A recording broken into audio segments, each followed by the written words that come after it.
గురువులకు, పెద్దలకు అందరికీ నమస్కరిస్తూ శ్రీ శేషముని ఆశ్రమం నుండి ప్రతిరోజు కూడా ఒక మంచి మాట చెప్పుకుంటున్నాం.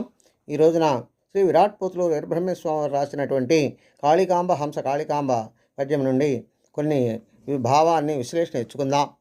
అవి ఏమని చెప్తున్నాయి అంటే, మాననీయదాది మధ్యాంతరహితుండు చావు పుట్టుకులకు జాగనెడదు చుచ్చుడెప్పుడు పుట్టి చచ్చుచునుండును కాళికాంబ హంస కాళికాంబ అని తెలియచేస్తుంది. అంటే పూర్వజన్మ సుకృతం వల్ల మహానుభావులు కొంతమంది యోగ సాధన చేస్తూ ఉంటారు, తపోశక్తిని సంపాదిస్తూ ఉంటారు, ఆది అంతములైనటువంటి ఆ పరమాత్మను దర్శిస్తూ ఉంటారు. ఆ పరమాత్మను యొక్క మెప్పు పొందిన వారు మహనీయులు అవుతారు.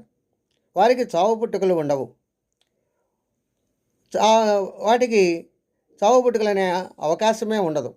కానీ నీచులు ఈ కలిమాయ వల్ల చిక్కుకొని నీచపు పనులు చేస్తూ అనేకమైనటువంటి చెడు కర్మలు అంటించుకొని ఆచరిస్తూ అనుభవిస్తూ ఉంటారు, చస్తూ ఉంటారు, పుడుతూ ఉంటారు. దానివల్ల అలాంటి వారికి ఎన్ని జన్మలెత్తినా జన్మరహస్యము రాదు అని తెలియచేస్తుంది.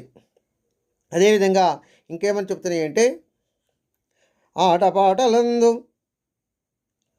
బాట మాటల యందు ఎద్దు మీరి తిరగ బుద్ధి కాదు దారి తప్పినేని దైవంబు కృపలేదు కాళికాంబ హంస కాళికాంబ అని తెలియచేస్తుంది. ఇంకా ఏమని చెప్తున్నాయి అంటే, ఈ కలిమాయ ప్రభావం వల్ల అనేక మంది తప్పుదోవల్లో నడుస్తూ ఉంటారు. తప్పుదోవల్లో నడిచే వారికి ఎప్పుడూ కూడా వాటిని అణచివేసే శక్తులు కొన్ని పుడుతూ ఉంటాయి.